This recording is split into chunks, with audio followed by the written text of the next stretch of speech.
Jobaluma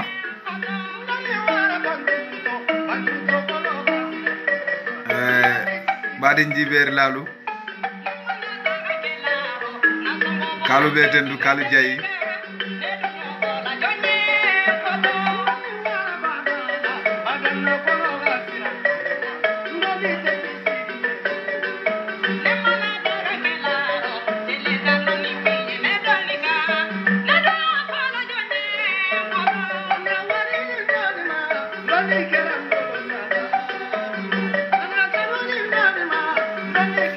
kafale alu nun sene jiber lalu ndalta kacha menna nata wala la kotenke dembo danso nge kondom fo Barcelona Sanusi ngalu be kondom badin jiber la be Sanusi samade nge kondom bake mo kende Cheikh Moussa Touré ngal kondom famara jabi kalu tendu kalu jayi bake mobe dawda ka fale ko alunin sene ndalda kacha menna men kanale kende lu muruda na wala ko tenke Salimu Dibasi nge kondom bake Keba Dibasi ngal kondom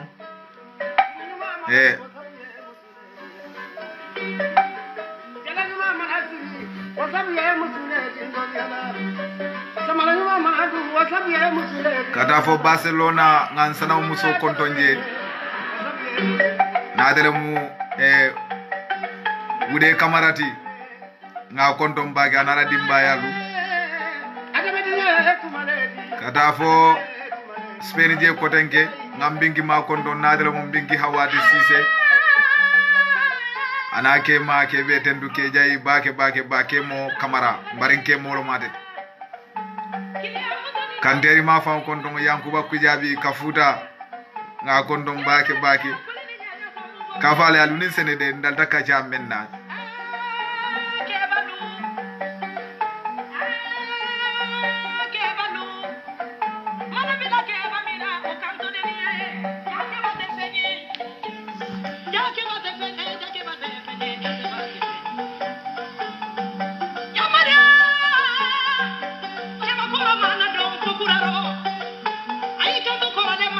Salim Dafe nge kondom bake ne Abouakar Touré Mandim Mori Cheikh Moussa Danso ngal kondom Kawsu Sima alnuin sene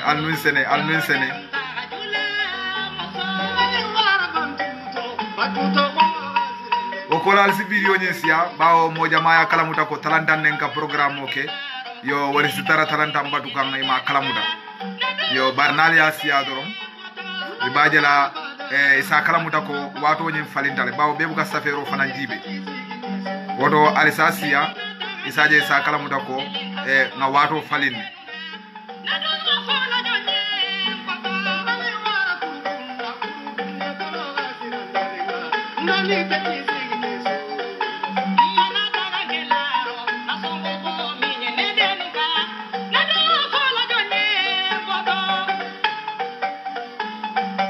Mohamed Dabo kondon fonya koy Madina Jamba Dabo bije nga fanan kondon Mvan bari musuma bije Mami Cissé nga kondon Mandim Mori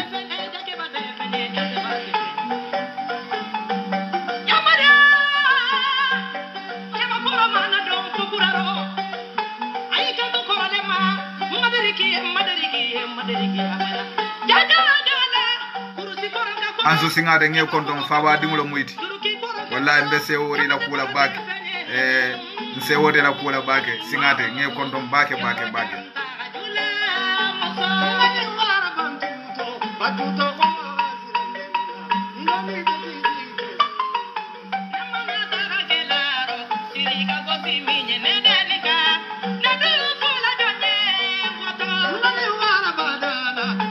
Kinkunda Boja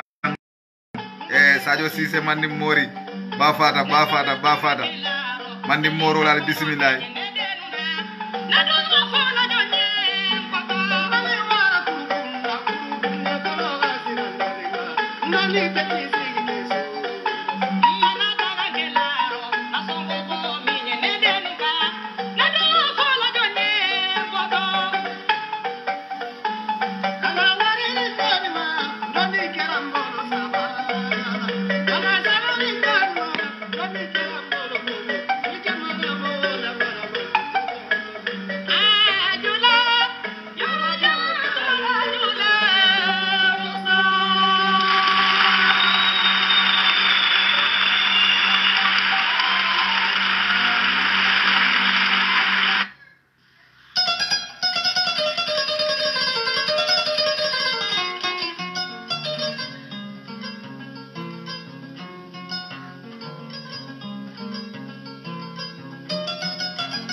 Jobaluma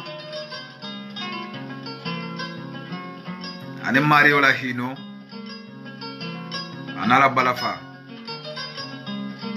kamo beten du kalu jayi ka fale ko ale badima Basiru Cissé menka kachanati kendelu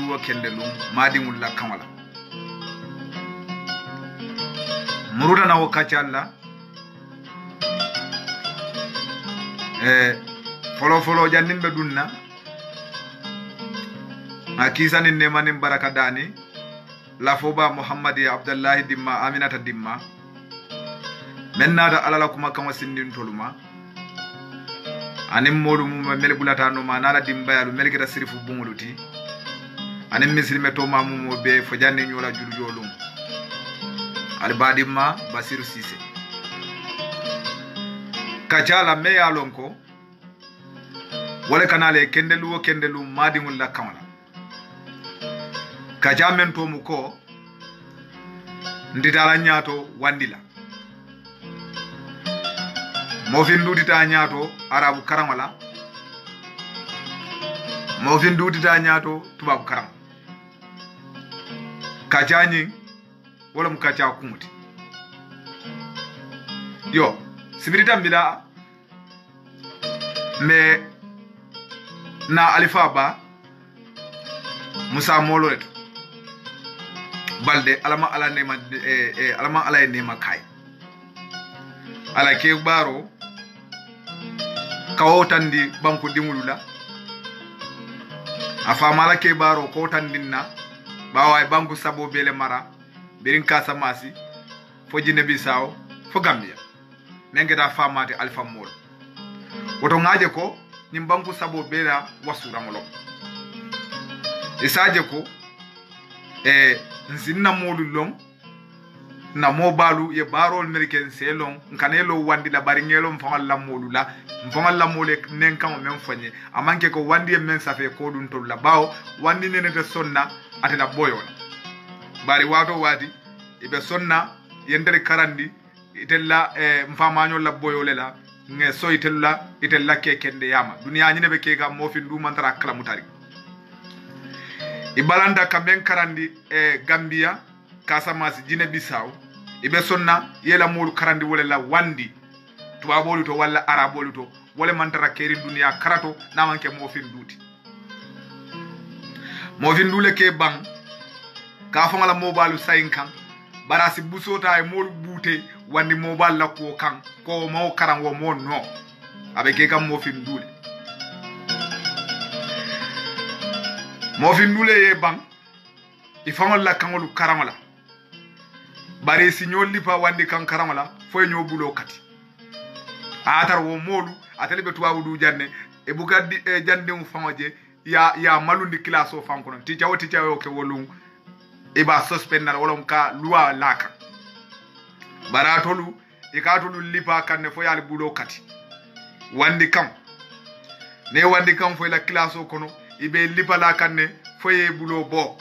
wote keri wandi dunna kawro woto sayin mune be keri membe kerun tolu kan nyaba la silam be nyaaje fayel woto ngaje ko yara fang nene no rebe larum tolu kan ndo ngambam fangolu karanna bari sen karandi wandila wala nyanta bola biten mandim bo bolare andum mandim pare dale pour ko bo mo fi ndu nyanda pare dale pour ko bo mo fi ndu nyanda kabole kadum ye londi sifa men nyorinteli kan to ba wol fawol mantra ta mandi kali be ya lonne bi ndoluga kirgir ko ko ninnan na african ka londo nyini ngala joranne mu me yalon ko manken tolu tati karamo nam fo ismaila jabi yaf ako falinu ye bora keberen ani mboro ay tudo fayim ngata ba maya kay kon teg ndem suwolete aba ma kay he nding aga ndenge fama lonne de amadam abo bori ngolla bo sawun la kati musuwolete atra falinu lo ma dan ba ma kay le ko ifama ngolonde de o mange suwoti de akawe haninde musuwolete abo bori ngolela faliti yo nyaaje je ako yaaje nanyu falo sa mentale de asimani boto fula sambanol do kay ko mani boto nani fanga bo sambanol ale ya mude karafe dungala ye sareto laka ye mani boto nani lapia kan faliti yo fanga saunda sita kan abo mani boto saba la futa ba mama aba ma nyaaje akay yo ndi muna mafo ko nge fama londi aka ndenge lo nyinela o gamen tandi doro adama dum mumenti ye songa mumenti yeso wala ko ntolutita nyaato wandila manke ama atekela arabule la mubang wala tubabule lan teltita wala bawo tubabul tara tubabule lan tol taran tellela wodo sayen dia mote jam fala mbal be danila mo mondi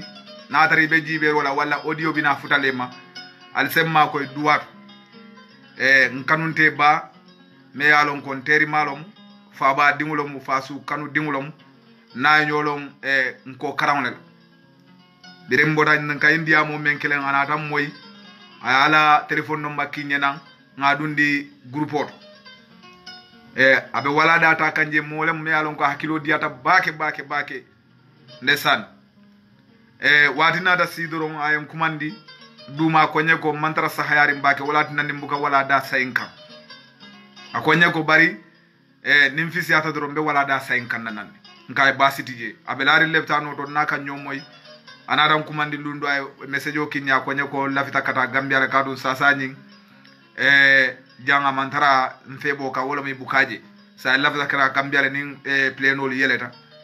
yo alala de maro to kununko ndefon kay ko basitije nanu mbamuta ni tata ene sikar nyomoy kununko ina tan koli ko alaya minji yo doya gambia je alsi duwa atul melbe jibero la falata la sinna beso mendi anna kola ay niyo kuya bake niyo sunuta mamo ma fangalong bari na nyolong kachani ne konombe menna andum molo mati mi alon ka ateo sitinum bake pour ka karawanyinta anda ay fenja ma fahamu nunje bari wonata niyo kuya bake ka fay ko sanusi kebe mu bakadaji nkoleti wodo mbe sango kila duwa kila mbe na suno tandila bakadaji mummo bela kaje ko sanusi la ko ay niyo kuya nkafunyolo me alon kon na kafuta whatsapp groupe le to kajibe ko nsi mandi wiri kindino nyame bare ni ala men safe jonku na dron wala kake woto atul melbe jibe rola si duwa ke ay falata la si yam fama ala dala sa dundi mendi anna ko kono ka abendi kensu hinantewlu bulu ay niyo kuya bake ala be cdr ala yen koldro yo fonya wolu niyo kuya ta bake kamera ngamo malo ne atara malo kadum wato wadi ninga wala da dido e sifindi ka sayin kan na andu molo mati mi yalon ko akilo dia batale ay ko lu faham fo katambi no biten alhamdulillah sunobe suwo kono bake menketa bakadajiti woto mbe sango kila fo bakadaji ka ala muso sabarindi anin dimbalu be ka fo ko mbe duwala ala tanyin falata la kanake banko tay masiboti anin korda falata la saso arjanna kallanke wala inshallah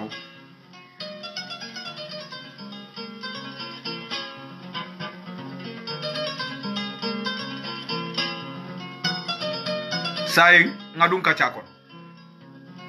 musa mol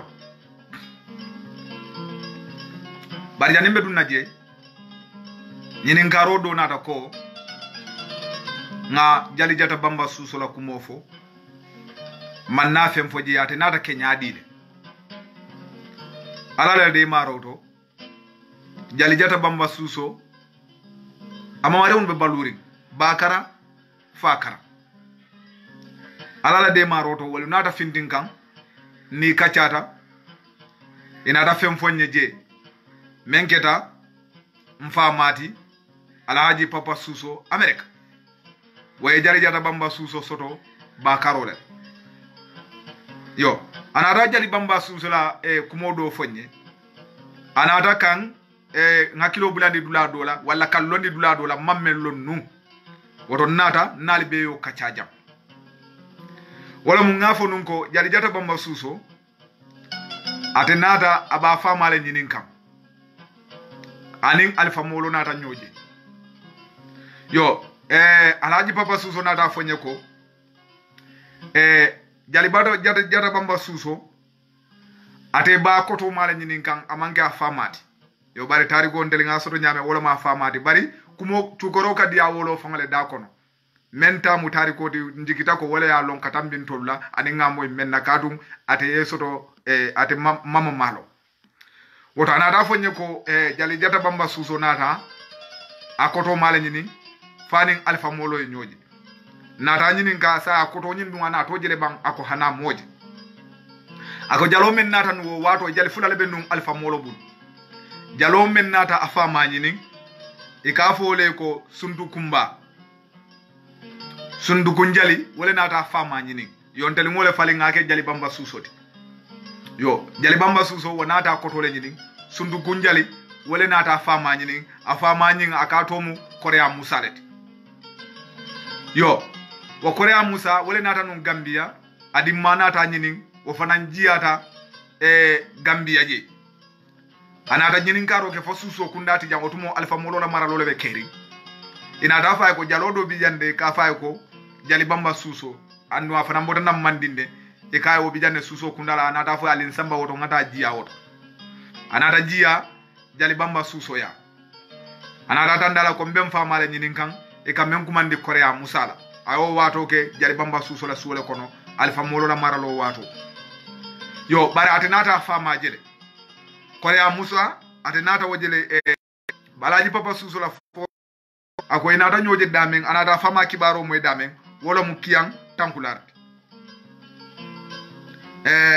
anata fama kibaro moy wala aha biringa afama je kiyan tankular ate afama je kiyan tankular bari jali bamba suso wo manna koto maje okay bari jali bamba suso anata na sate wolo sate o men e ka fa ko talto alfa molo e je kundu ay je diala komi dembo danzo musa molo e kunduro ka nyamen ka je dinkira diala alfa molo fana nata kunduro ke nyindo ay jele ka dinkira diala ka damen kumandi talto awo sate o nyillo ala dinke fula doli bije mi alon ko e ka fo do e sanafimu wa sanafimu nata bojela tata si jimara baka daj wonara si wala do e ka fa sanafimu suso yo adindo e ka fo e ko jali samba suso wo jali samba suso wala tata si okay sanafimu wotara si jimara gambi sara wotara si gambi sara le sanafimu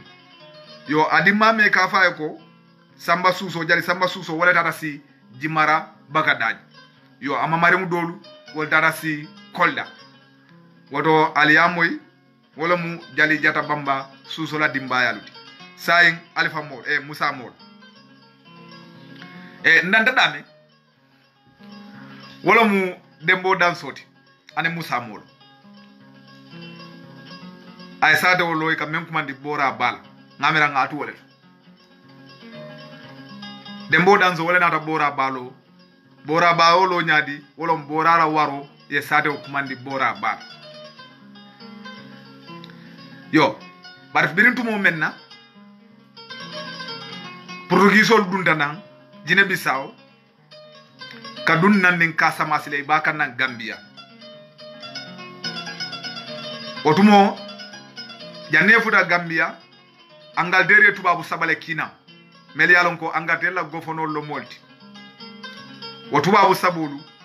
ye kilinjindi gambia le o sida munto makati tubabu do o dara si ji ganal melu nata nyola tubabu do o dara si Sierra Leone nyin tubabu sabolu yolle kina menjita Gambia dinkira do ka damen kumandi makatila ye mansa kew membe kerino wato dunia mara mansol do Gambia wala Musa moloti ye kila kina Musa kan ko fere o fere Musa e mansa ya buruka itolle nata itolle ta mun toluti itolle ta mun na bankoti wo kamala mendi ade teli bole kelaje e tubaboli jere yo ko mo le futande Musa e mira sembo membala alama ala ne malama Musa mo Musa mira ko sembo membala anin fatiya membala anin sojaro membabulu anin banko dingulo matiti anin africano le matiti moye bonanga ayna Gambia e jije akunkili ma akana fati ya fatala mansa ya bema ate lammoy wola Musa kam fata baki walu Musa la keleke wolu pare dal ke londi abe minin ne tema kaw ku motandila e kay ko yemmen fo drom mbole kala ni la fita sain mbida tarra makat le nga kunkundu ku moy ba woli be kam farim baki Musa bo kam fale la sayin aseleta kungula kamfa bulu sayin hakilo e mune ma wala musayin batu nga dembo kumandi jannimbe kuma kanwa dila wala mu jannimbe kanwa dila kaje ko membe kila nyin tubabo nyinna bawo ye yamar ko Musa beti atanna dembo beti atanna mansa kunda wote batu nga dembo kili ay nana nga singa ko nyin kacha folo jannimbe na kanwa dila ay sojarol ki ko da dembo danso kamana ay nana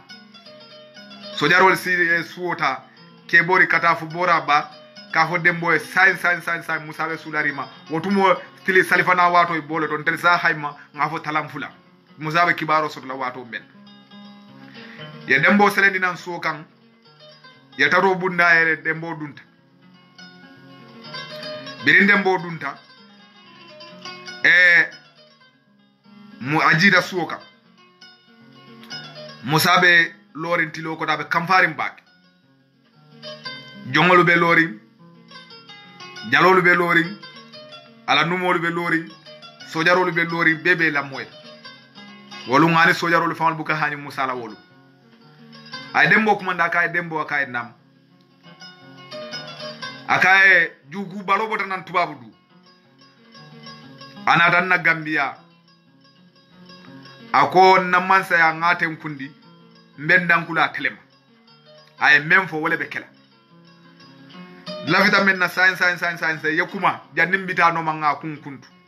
ye diamu ila diamu mbole batu kam folo bawo ye fonyele ko itele munna ya marlati wala mu lalenir lati dembo mininta tato kono ay Musa jibe ay akumu jija ako Musa kay nam akaye ngala dani to nya fo menna akaye bi wala sita bile nimbe janyanna nimbe continuer la fana bile mbe continuer la bari bi mbe to nya fole mole sila alala mole to nyali fo man salwi negira man sala ya marlati to nya fo man say men si kayro wulu dembo ko Musa kay nam aka bimbe diamula de ila jongolu fele lori ila karankewolu be lori ila sojarolu be lori dimbali be lori ni ndiamu da sikeno yamira mbesila wone fo kay aka ente diamu ka wala bari lamoyde aka Musa kay nam aka ngatili sabaleje alabud tili saba wala be alabud kunun anin bi wala kunun bi anin sab aka nyin tili sabo ala nata o fintindi duniya kono kalandi mole kene bato isaje mol saje no ako Musa e ko wala mu nyindi ko somanda ni woli ha farata tilo sa ku mu fintindi nan inyabe tilo la wule wala akay Musa o muyla mansa ya damuta dumlete ila mansa ya wilita nan fobbi tilo fela be salifana kun temoto Musa tilo be kandirin bake sain te akay fanambe dame bala jato be kandirin foy katara hake kumo memmoy wo muyla mansa ya temolete akay bare tilo kando nyaawo nya Musa akay tilo kala ballan sarore nafuta lan saroro katara tata akay la jalol kallo kundo janne yole foye ko mansa kilin jamane te duniya ban ya maralo ke nyaawo nya mansa kilin jamane te duniya ban jalol mansali ye kumandi dawda e kanyum fojele bari mansali mamire ka moy ni ka moy wonde nyanda tala hakilo la jalol kanyum fole wato wati mansa kilin jamane te duniya ban ako Musa ko ni son tamma ye ko wotu ndebulu e situ la mansa yala inin tubabo mankele Musa e mira de ba ko dembo e bo kala nyaadi dembo kay wo londo bente fanambul bawo nde tutula la jete hani bar sa lafta menna sufalu lante kambang ngata mbita makati janjambure wotumole ye keleke e sufali parendi ye dembo nyika kata fo makati kata tubabo no majje bere fuda tubabo nyimma ye dembo e nyinin karo ke tubabo la akaye ibota damen aluya alifa ya be jele bam fati je tubabo e jabiro ke ko alifa ya be jele akaye ibota nan damen nyo bunya bi jele fo nyo bunya ti je akaye nyo bunya be jele ibota nan damen horomo bi jele fo horomati je akaye horomo bi jele akaye ndenga mera fo horomata tuluya kadu ni atara ko adamadin kunda inata molu ya yetaraje ite atara wolle tamila bankoti wolle wulude la banko kan ite ma wulu banko kan inata ko wolbe fengo fenna yotuje la moytela aka wo mu horoman tayalete de ani wo mu alfan tayalete ndel la jayi bukake wo nyam wotu mole demboning tubabo nyi nata kujama be kacha bire ko be kacha foy pareta sai tubabo nata fo basiti je sai woto Musa si continue ala mansa yala barabe talanin silole la meyalon ko atekela adamadun la nyanto tinyati yela ko momoen andu iteli fangal ko le mo nyanda tinyala famata keri nyin duniya ko me yeteli si bar wato wati e ke fam bambundi e newle koma mun kamala ne tinyaro ke sala nyin nako wo mari be nyanta tinyale atari telephone ko adamadun la nyanto tinyaka tambi mo bela tubabolu nafi kollo yaje biro keta birdi sol sai inada si Gambia tenne ye muneke Musa moro la o ma famala sate o keser kunda fuladu sai o betele la maralo ko biro be la maralo ko no wotumo 18 of 19th century nyingira e 19th century ha the ending of 19th century la ba wato la wotumo le français le fana yakata kana ka Senegambia control wolom ka Senegambia mara français li fana nata daje me wonata ke Musa molola do ko ka kolenda bulu baki bawo sai Gambia la temma famala angale le bodo sai kabo hamdallah kata français li yoto mara sai andu wotumo wolu beke dan ko atelema sala do ko kamunda aba kolenda la bulu baki sai français li fana yimune kata ya kata purini Musa molo esi ya kila kiae puri na ni Musa molo esi ya kacha kaji bebe nenga mo memfola ka tampu isaje wosike ni Musa molo tema sarati kamoti birim Musa tata ay dankuila français le munefo wogera sanju male wo agreement o kita wato mena ka sonju may nim français li wogera sanji wuli kilin keme say tansay anin saba sanji wuli kilin sanji keme say sanji tansaba tansay anin saba atol ka fo menna ko 1883 wala mo angalel ka fo 1883 Musa molo nim français li isi dawo samale kan nenkan o dada wala benna kan al sarato adada ka fo menna luwa ka jibe ko be tamala nyaadi ilo ka ja ko na be o kono tay telebe Musa molo kantala kelo kana boya kan yo sarato dada fulan jango be munekela ibe wa musa molo ba folele ha sonda sa britisol be damen fuladu ye boto français le marajela ka musa molo la fuladu be kantaye mo kana je tabulu ya famule fulan jango banku fulol kan ye namolu meli ka soto musa molo ni tali batala la nyote male français le nyili wala ke da kaccal nyiliti sa inata son nyoma ye wotampu sanji wuli kiling sanji kemesai sanji tansai anin sanji saba angalel kamen kumandi 1883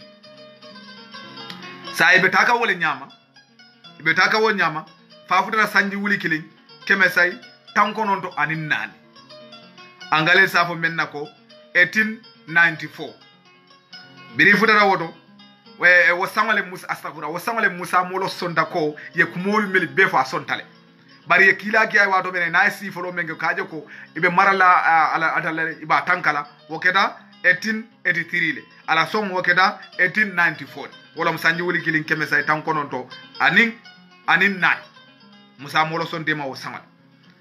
ibe taga wo nyama say musa molo lafta ka muneke say abe ifulo be nene kan nani français le même fo ayo ay abugo kala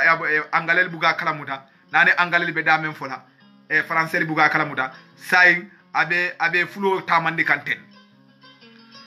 biri fulo be nata kala muta ko nyimbe da men ten abe fulo be le tamandi kanyola andu nyili be kilin na lafita kam musa molo le tadura la faytal kay saji banko be soto la nyame itel so soto no wala namoni isa soto no say idam mawli finta nyoma say français le muneke wolom ka kila ki musa ko tenke pour musa na idankuila Sénégal inae nenkango do fana safe ka tamp wokeda sam menna ya kala muta ko musa be mantara tilinga angalen ni français tema wokeda sanji wuli kilin tankononto anin saba adadu ka fo menna ko 1903 wokeda wo samal yeskila ki musa ko musa sine danku français la kotenke ibe dankula ma damen dingiramen do tumo français la gofono be sirindamen e ka jere kumande selluila wa sellui biten e ka jere kumande ndaral bar wotumo français la maralo e ka fo jele sellui ye musa kumandi woleto bar janning atara be kala inata na fonkolo musa hamdallah kapitalo kalo musa hamdallah musa nana taw ma famalla aka sabati wo dinkirala musa molo la capitalo keda hamdallah det français le bon ni belo katarulal ni bede da ka diala nana ta ka jiya wala to jelo mala paleti ya famude yo bari say ni ndongol be français le bulu afangala wulu sade wole angale li boto say ye kilaki musa e otuma be lari munto wolo hamdallah it wokeda sanji wuli killing tankonondo anin saba wolomu 1903 ko musa ite dangu sellu bi wolomu ndarati biriye musa kumandi bari na la fakka chamengela bawo musa mante danku o man tara forim folo bari la fa inaite danku inay kacha nyin kamala isi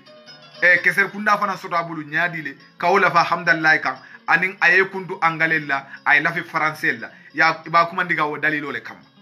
bawo e botanyin fere do kalamal sabire musa kumandi wakila futata musa kam fata baki wolum aman son kate danko français ma selwi sa e muneke hamdallah ya bung melu ayje anin ye pale melu ayje ay sojarol kumande dimba dunga ben ka fabe gra sebutodi ay pikalo konkon atara simunto afangala wulu sa to keser kunda dame alonko e français le mar angale le marali nu jel yajele ibe wo nyamaje fo sanji wuli killing keme kononto tan anin kononto atolu kamen kumandi 1919 yajele den ibe mo be musa be maralo musolu iko say jang ikole bije bazero imeda diamule ma fo ko de ha ila moy kuma dole wulta jang wala nan ko iko bar say bina o famula nyaato munat nan nin ko iko angalele yemune fo iko musol le wulita kata gofono membe siri makati e ka va Cameroon otumo gofono wole beje men beje woto Cameroun no yo bari men folo nata woto mawolo bari nyi wato la ibita membe marali num musala no wato wo mu Cameroun net itara kay ko musolu nata kay ko musala musu boy kan siyat aka boy musol le kan ando aka musol le fafana ake fafana musolu torata wo kamala angaleli ko musol le tata ko bolero kaya etoliya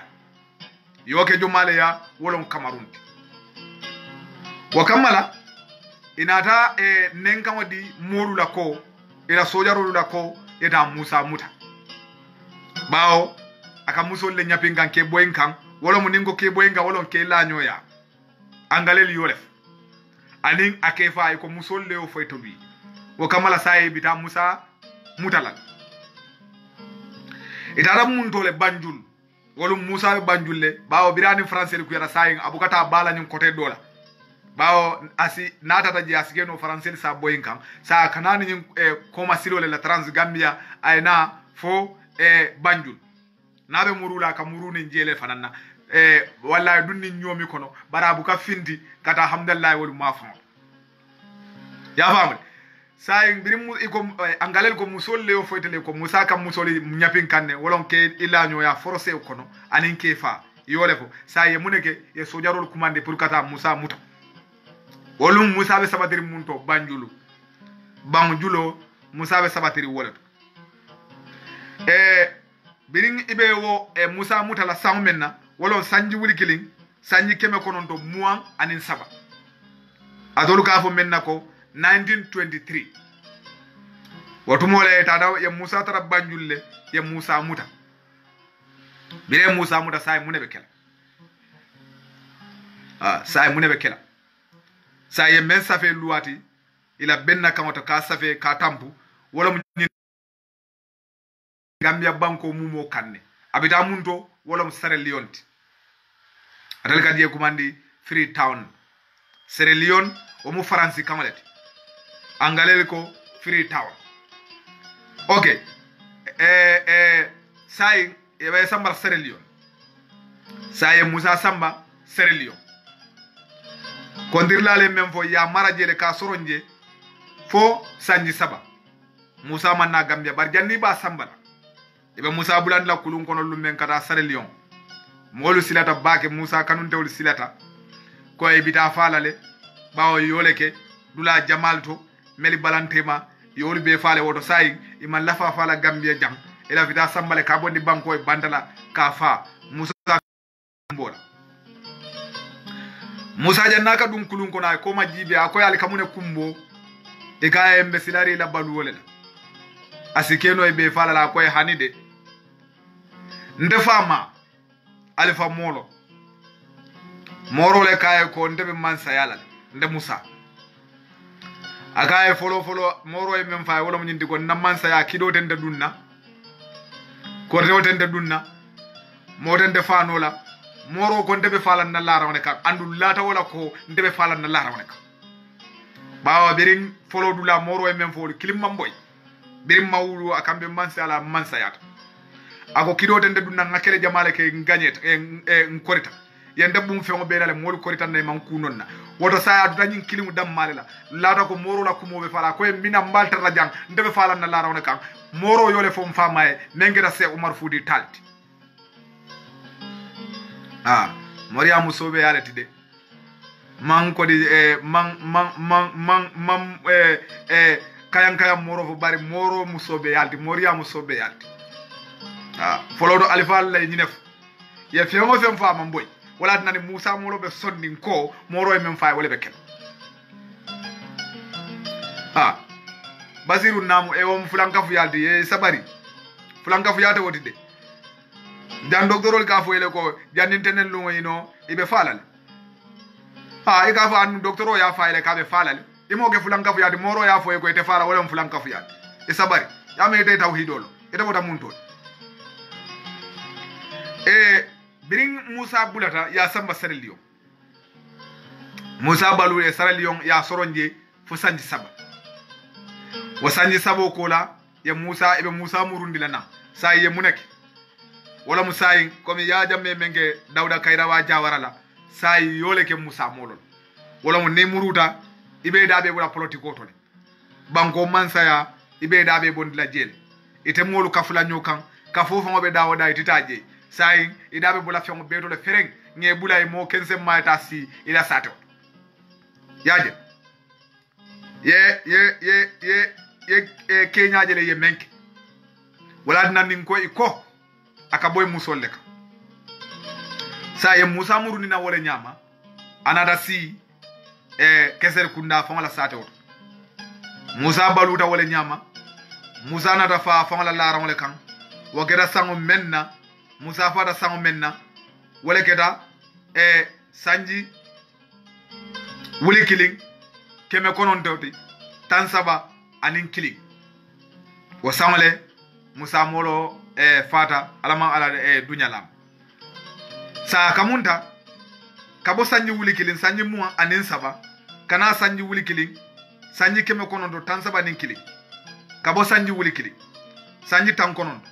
muan anin saba anin kana sanji wuli kiling sanji keme konon to tan saba anin kiling akamunta sanji sayle dunde tema birim Musa bota nan saraliyon ya nata sita Gambia banko kay sanji sayle balu anate danku Mario la kirilo woto ñino Musa moloti atol ka fo men nako from 1923 to 1931 sanji sayle dunde tema woto biriya amuta ya ares anen biriya sambanan fafa ala fatima sanji say wala dunde tema woto ñino Musa moloti say munat nanin ko iko Musa molo kam musole boyen kam folo inyanta mello na jam wala munyinti ko tubabolu nene man fenkendo safe ndolla alfalu wato wati be fengo fe safe la men diyate toliye e ka wala safe nyin kamala e sujudu ila alfalu la yeter ke mo baluti kaje ko telle human right law nyanda bola nyin kala mala sayinde nyanda bola folo nyanda mello na wotumo musuguo manke alfalla problème oti kata nyabi musolu kan na mandil lo dala fa bande bu ko le famale moy fang wol muntelu sa jamano la problème olati ka nyabi musolu kan ka musol reb say mansalle ke wotumo wole kelo le nyaso wotumo wol buka wasu sungudu muto fangala wotumo wol buka wasu sungudu jeno fangala say munam ibaji la ko wolu be wati le do me yalon ko wala miro hana kafiro ibuka la fi jeno fangala soko jene dim bar say be muneke no la pour ngaje ko Musa molo mun jawoleti na musolu jawolom saybe munekela ibe musu nyapin kamale lala kan e ko musol le nata kay bole say ning atara wala mu tonyati bari ndanga men jija wala mu nyinti ko itara banku kan mem mu je mansati molu ke danku melma melika kelendiroke e ka katale kolu fa bawo man ning gori kam mem foyo e ka nyimi folo kintole ne kinto nyimi foyo pareta sañol dunduta muneto wala muy pareta wolle bala say Musa molo wala mu mansati nun Gambia ni yo folo kelendi yo no wala yo dabe bondi ko beto ndolo 15 mal medu daje yalo e man korin tolla wala tan di biri nata yendel ke boto duni lalti saro jana ma tiya boto dunolam anin bena duno anin fengo be duno ka bulande ya samane ya wafi say ye kudunna moti je me yalon ka siloy nya bar say nin atara ko tonya ka nyabi musol kan anin ga musol fa wala atin nanni ko ye Musa molo fa bali man sayala say mbe nyinin kal Umar Mukhtar me yalon ko italien wol ya muta ka kelendi fo ya muta ka sambana Roma ka kitindi je ka murundi libya di mo wil taworo wula nyala ka julo bula kamala ka fa fo yo fanam fa ko aka boy musol le kambang hani dalilo mu mendi wala mu nyindi ko ila fita libya banko la anu Umar Mukhtar libya no be danko kawlema ni mo fayta silo soto non say ngeni ka tubabolu ale fode kaba men fanam fa fo fanan nunga nyapi musol le kambang hani o fana munu afansu moroleti me alon ko talibol babuli ke danko amma aka dulali ma nay dawoda ma ka jete wala tinandi la fizo fana bondi la je kaje ko si sembo soto no woto dalilo manke nyinti ko aka musol le nyapi kan sai ya le fode kaba men fanam fa fo ka musol le nyapi kambang nyinin karo saba nyawu menti Konakiri aliye fenge mem fa tondi aliye Sékou Touré de ale Touré kundanko nyi afela to botanko yalon Touré kundanko lu ale al domoro do wala nandal to ka kanam bolum yo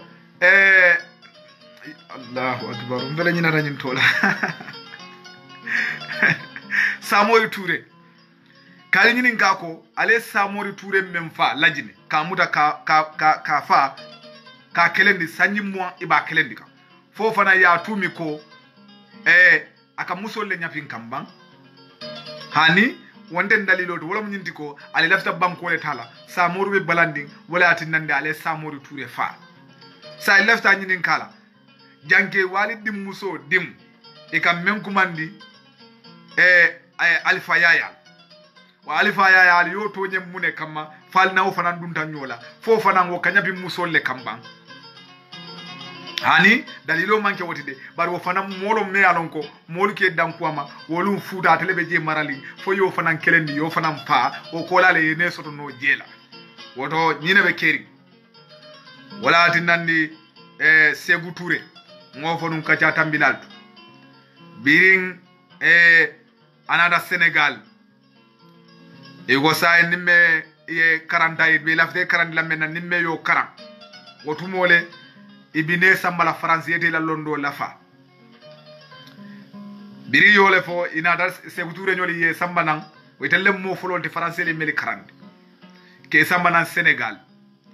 ibe karandi kam menna wolo mo nyinti ko alifalula tariko jawmalu ye melu safe ibe karandi ka wolela pour way dundi niwul sondo mo kon Sékou Touré be karamola e ka Samori Touré la kumo foye il faut la tija wole ka karandi won na mo fin tija ko le bula en fawle karandi mfama nyolula ka wuliya balu laika sai Sékou Touré ko la mo nyama faham ago tija ko ngo e kala jine kumole foten Samori Touré mun tolla alfalet akoye ko ndelenga Samori Touré lonne de andu ala kelo ngabe lonne ay menke ngabe lo mobe mati ngabe lonne bari nyini yemen safete kandul karandala to nyante nyinti de so ndela fita alien karandi dola mente nyinti nyindo malla fika okara ila karandir la men fa wolon karam mo nyinta kayo ko français ko momo ndim malla fi nyin karanna say ngo mari bay karam muto wote karanna andum wote tala France katala londo la faje say Sékou Touré ko bismillah ya karam wuliya be la fala dro luolum wuliya subject kuta dole kana Samori Touré la ko sa na ramune fo aya fambay ay nywala bagasolu bela akoy jannalu bente bayla defa ngayam fambayle bari dede sila classo kono e kam fama nyolu jawyande nyakoto e ka wuliya ta kala mfa nyolu la ngaso ngo ko karan akoy mkunguta tanor mele tutaje ya kara ida France ina dade Sékou Touré na ta mare bela bale education no muta safti ketolet PhD le be nyimbulu DD le be nyimbulu fongol weltali bola yemmo mondi nje PhD wala babulo kono wote Africa bondi la so falede Africa bondi la manke PhD mutalalu ti no wolute because munamu ye wandi le karam foye PhD di la je ye safti ketolu sotala yemune ke etata Angleterre ye kun fandi itol la kende malula ye te kun fandi ifanga la furiya adila alfa la furiya iyo karane foye sonde toluma iko yesa la PhD felenti sai mu docteur le sai ngeke no mfangatile ngeke la molu jawote sai ngam kudu telale osina tele bondi no atele nyanto bondi la obe ma ko ro bundale to kama ko ka hakilo yele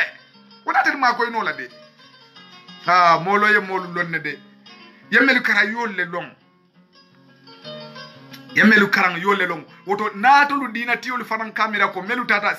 Egypt mel tata Morocco mel tata Algeria mel tata Tunisia mel tata Saudi Arabia ye PhD li mutanang ye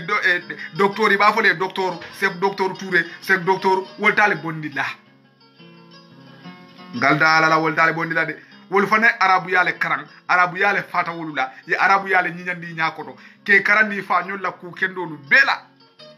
la bangala ndolu arabu karandi won tele ngaro ne arabo la suolu bori nyaale ye bele safe kan karanda ndolu fa wol fa nyolla ku wol fa mbo karang ngada wandi falla ku be karang ngabe bang hanila suolu ye karandi tolu bel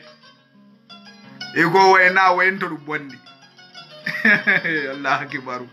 wodendel bondila image yen karandi kitabolu la yen karandi alala yen karandi fengo bela yen karandi wolla mfawda dengilolu ngol ke nyo haramoti haram dengilo haram usaso kallo ngado lammo yako hani single killing yole bondi dengilo single killing e wato jahannaba bari abe lola disem min baro ka be kutubola ay arabu denkilo do nati akilo tamala ko nyin mu denkilo leti bari ngam mo fi man ninga denkili lalal na jola denkili lalal na surwa denkili lalal na fula jogiga wolu be mu jahannaba dingul leti bari disem din arabu kafirolu la kitabolu denkilo lu so karanna kutubol wol mo arjanna taramol leti ita ko woli batari bondilal woli batari bondilal aliye fewo fe moy docteur wotali bondila afrique bawo folo kufula le biji way wandi le karang akilo na soronta fulanyangu menti wonya mantara mola na manke wandi leti biri wo dinding wandi le barako ayoleje yo akarandi wolela ate fangala furinte ya ana ala alifa la fuo ya akarandi wolela sa o man fendi fulanyam ni wo ko ibali bonni la famare ke sabarlati bawo atenalo docteur kaytori ba bi misale fe analo docteur kaytori ba o be babulu jam atanyanda kala teacherity university atanyanda kala teacherity grade 9 kata nyum fonko dol ya famu mol ko hani say man tara tuwa kam karan say na kam mbole karan alo bebe kala 15 on de afana memuru la karam bu muledo woto say ata kilin na fa kama be balan na de afa le ko nafata pour nyin kamala say ata so bunya men ayini na wandi kamala sa so bunya impose no atulu kan ale songala sa te balu mo fi mu ya mera kunkili mbalu wala mo be la sototi meta o folali ngole bondi je mbe balu mo kunkili na kana balu mbe balu sa usaza na saudia usazinata ay karam mulo abe dinul karanla ngo hanin na dina karam sa mba yele mandla nam ngo kamalela men na dinul karanla analo phd be ale afana be murula kilaso le kono kata karam ku sa de sonna wala de ata sonna wala de sabe sunna men na wala nyindi ko abaki la bulu bidawanti bawo sa go ko ni bidawlo Allahu akbar afrika tarde ta drom aba afrika tarde ta drom abaki la bulu bidawlet haramo lo nyindi ala ko tennem ay hadisolu fefe nan pour nyin kamala ko bawo ali hakilo ni ala soronta nyotile ndemalo ala sibajo malamu de ndola ala mof ala men mofi ngul hakilo na soronta nyoma ndakilo no man soro nyoma wotentela alati billahi wallahi tallahi wotentela alati de ko alay nyaato talandi bede ali nga karamuta silam ko nga wandi karanne ngaaje yen karandi meli bela bi na karandi ron kata nyame bu kata wonyam tubabu duja isi ya jam ite uniform ojela na merol luolum kanjol lebe wafila iko uniform kari ibe bajolu sanne fay ibe uniform mol sanne fay ibe beletol sanne fay ibe tikol sanne fay tubabu duja ngoti jam ndolom fuarol ti mobe bari telefona manna nyaato talon no fengo be karam menti pri hakili maya bire uniform odi yatula hani bi uniform le batre bul tubabu duja wol Angleterre bu ka uniform du na manke soja rol ne fonkolti si jordilti karamudo dinno bu kalon fonko ka bonan school bari hani bi ibe bajo sanna fayel o mu keme saba talulet ibe uniform fulale sanna ila no janitale merol be sandiro kala tron ali ko hani sa nyanda continue la wole arab karamu to di semtin ndata mi dana arab bangol be la mabe bari ndata mi da mela ndama uniform je woto mama uniform je woto de bari nyim be karamu menti wolo yi hakili maya yemen je molu ya yela fi ko yuke ya bi wolu be la karamu be sonno yari bi mo fi ndule ibe la dinnu la classe kono ko aya fanga la kamale fo ka jola dinnu lipa classe kono ko muna dina da diamuta jola kamala ibo jira mo fi ndu damal Angleterre de dinnu lipa la woto ka fa français le fo classe kono ate kala je wala komi abe français e subjeto le do ay anglais kan foje fali kata nyin minan kum baka don nyin fali kumulta ke dundi ni mul kamala basiru go wole nyanta bola andu wole be bola nali ya muta fanan salam nali mam kadum tubabu le femo fendinte la yen destroy ye ntinyara moy ko wole din sanji taworo wala me karamala ngo momondi balil insano ala nafsihi basira be fallonne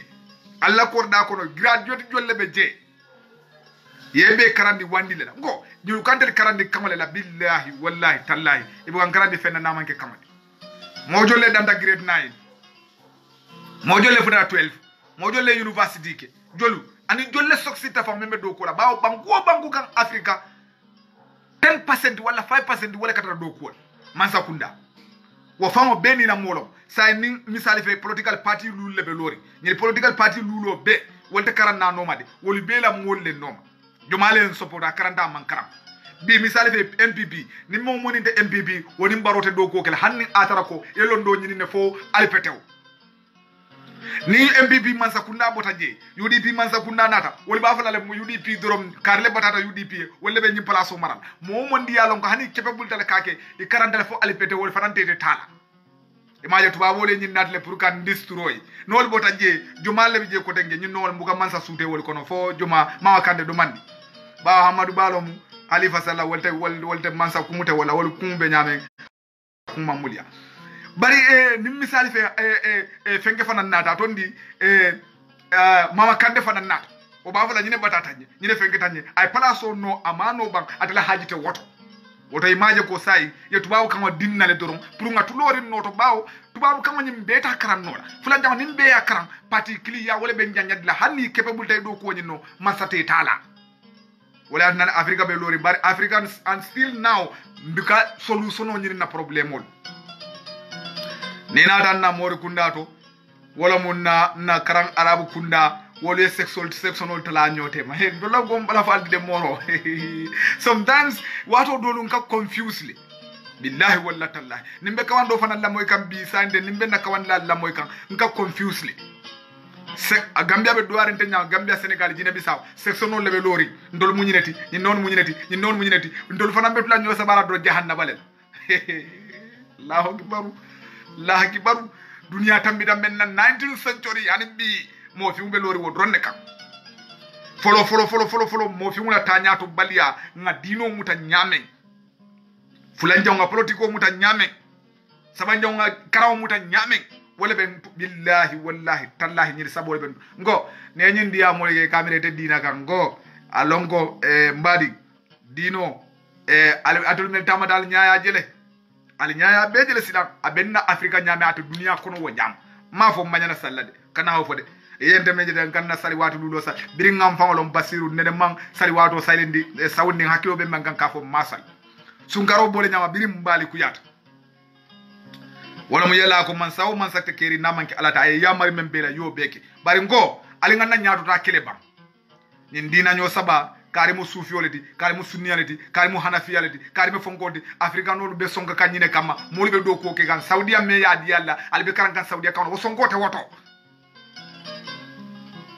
ye kampango yele ay no abete fono la de wallahi ni ngabe fo jam bi ni ko membe kataram kono ni ngal be fo do ali senge lamania balodi ali senge kafirodi bawo bi gambia wala be je ne kirita do ko kafirolo wala fongolo problème wala be mbulu so ali nga molu jube kata nyame mo fi ngudum ko ali fana ye wakili nga molu jube kata nyame ngake wo nyam ndita nyaato arabula ndita nyaato tubabu kawon membe je wala mu nyinti ko nga dunia jibe dunia kata nyame mfana ngata wo nyam ali wato sita nganna alifalla kuolu fintindi ila kekende ya kuolu ke sayinga nyoye bawo alhamdulillah rabbil alamin bi ala ne mata de mo fin duma say ba fulale mankara bari kafo ko mo fin du saferoti je be men karanna ala yo makato bayde hammo ko muyta fama taleti ye fengo fellom bi ya fengo fellom bi isa karanno arabu kamala wala angale kamala bi isabe karam koto eta ban fengo fe bawo usasol meliyalon ko ye fallon usasol meliyalon ko yaita dunia je wol wakilitale en ko karam fay keta je komboti sa ye men karam arabula ika saundi la moli o kamala ka saun kela mol karandi o kamala sa fahamu no ina be kerinde meye kitabu keme save nyin sanji sabo kono tubaw kar arabu karandi mo me alon ko arabu kamala karan fa koy tama asaunda en ko karan fa sani dama bi kitabu keme awole save akale ta karan hadisa wuli fula ka be safe ka hadisol sambana fanzum hadisol wuli fula mele alon ko bebe saferi ka be safe madi mun la kangoto abelari jolle karanta memma hadisa wuli fulo fangolo gambia kawanda jolle bije memma ga kanun denga hadisa dandane tanka gambia kawanda labu a jama ni nyo sabala hadisa dandane be bulu kullu bidi atin dalal o kullu dalalatin finnari kila wala fa ngo tankay bulle de hadisa do wala mu man ahdasa fi amrina haja ma laysa minhu fa huwa raddu ni gidi tay ko le foy kullu dalalatin nom ma laysa minhu fo nyaadi ya famule e ni hadisa dandan wala bebu hadisa ni hadisa wuli fula wala safe abu ko belari ka hadisa tannani be safe abu ko belari ka kitabolu wala molu sulata ni la bi ni jamanu bari wallahi anin kala alla alfalla bete mal fal samori touré nyalla do ko wala nyanda fola jang bari igajere mbugol karande ba wol mum famalleti ye njutundi mfamalle folola bari sita molu karam mel manke misiri mo famati sa mbasiru nam nyine ngaro bente bulu aha mono mu nyine karote igafo ne alfa molo tofo wala musa molo igafo alama ala dunya lema ha ngawala folo misiri molleti ni amoy fula kunda alifa birim muslime ya manna fulol man toso do kamem kumande alfa aman soto de muslime ya na kolale fulol e toso do kamem kumande alfa birim muslime ya manna fulol man toso do kamem kumande chornola muslime ya kolale yo toso do kamem kumande chornal birim muslime ya manna man ngol man toso do kamem kumande fodela muslime ya nari kolale manni kole to sore ka fo me fode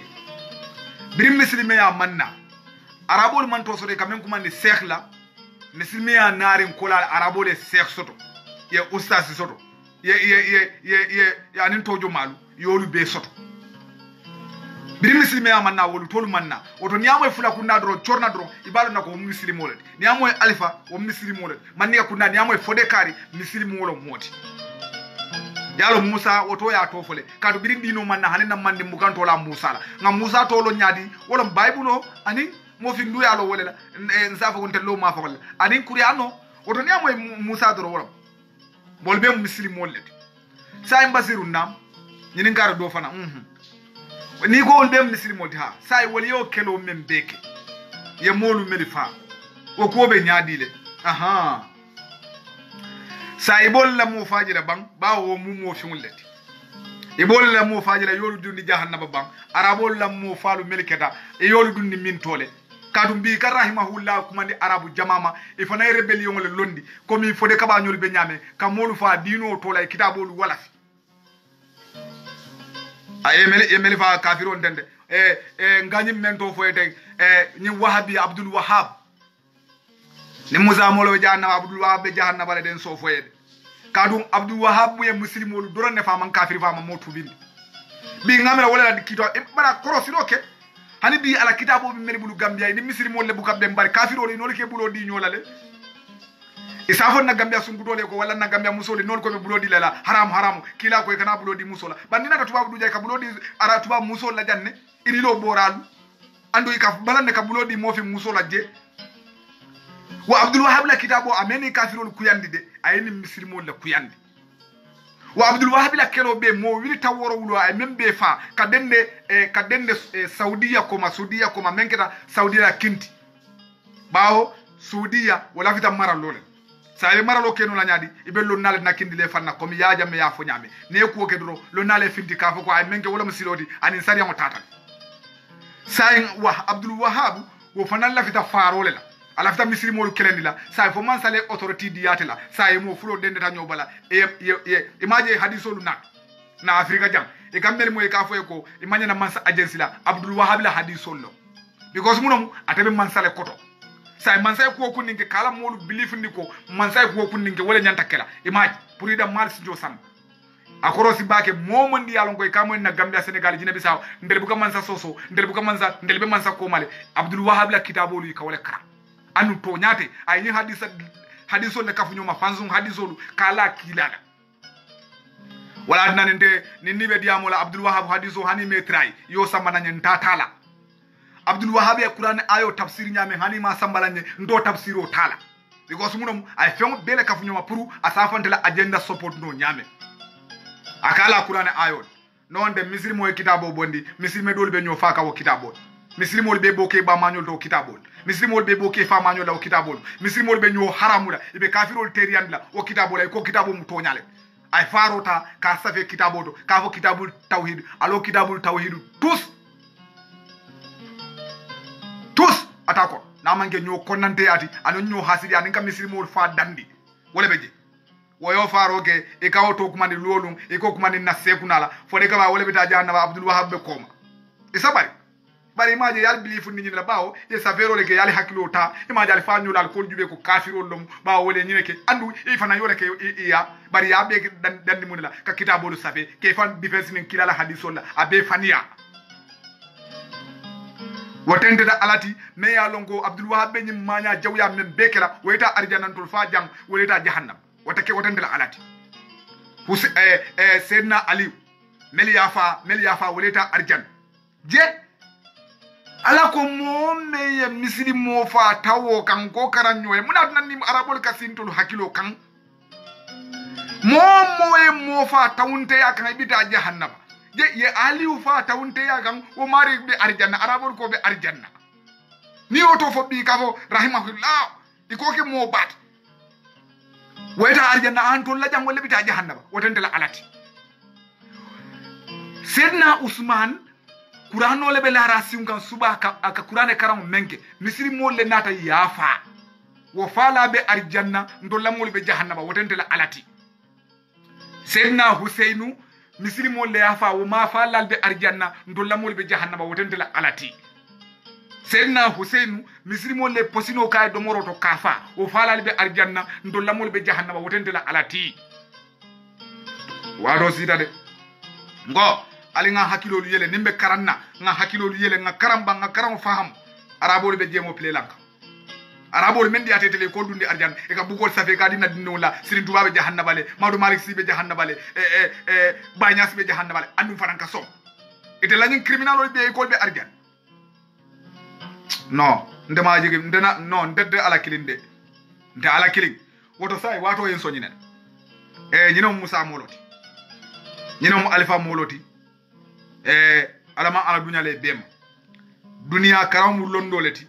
ani ye mira bari ye muneken to la ye ya kele ko kanna miro soron kana mira because munamu ngaje ko me kitabo safi wo miro banne o be kenu la to nyati nyani mo e kitabo safi awodi ha fonkolo ngal so wala ko to nya 100% because munamu malafi kam mirandi mo fi mfa ni anyini ngabage wala nane Allah kibar bari wado en so nyine la wala tunandi la ko be kira kawa koti ha ngala kawa kodi kan physical be dame ngabe ke kawa kodi atara to nyante e ko le safe yem belief ndala ma fi kam mira ko tenki sa ila ustazo fa ni ko ba nyini ngala bage aga fo alala kawa kolo modi kawa go be fari wandito kawa ku den la ku ndela go be mu setan neti ndela go be mu jinna kuwala ne fem jinno le babul setano le jalamo le babul bari wandi dali yori ke kawa koti kali manipulate sajal si belief no la li fa nyori ke mo baluti bi ni naniro men bebe kayri ma wolom mo le faale ndelu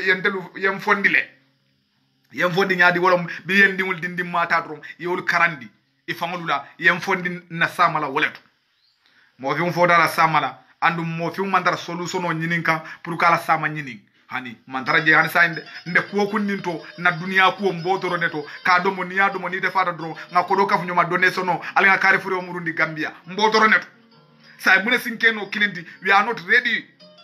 for that odo wado en soja ka vale ko sivitinala nga wato faline say bawo otumo nga kajada me mbota wala don sawunda bundor yo tubaboli le benye duma ali alon ne ko etudu telefono tari ate bulu kirim fula si fabura anyor kumandina wala tinandi nga wato falim pura kana dun suta ba ko non ton la jam yo ibaji lan si kacciano bawo mvolumo fana mambete abaki na volimo tinyata yo radio nya ko to tale sai fo nga volimo kala nga volimo dada musa be mago la ale na radio volimo dada kadu nimbalo kanita dron na radio volimo na sekta dron banta sai nga wur la wala tinandi sai nga sawndi na mo jamal mbale hakke danila kaje ko nga wato falinne sa la tubabu du time oto je atolu be dame Angleterre atondi Spain kata jaman wolu talan konon tolo okay ndolla jang kata Angleterre abe kanyanna talan woro bulal talan saylefe oto kalten du kalu jayi bake ka fale ko ale badim malo han say Basiru Cissé men ka kacha natale madi mulla kamoto jo balima mario jo sabati ka bamban ka wiriki ka tuam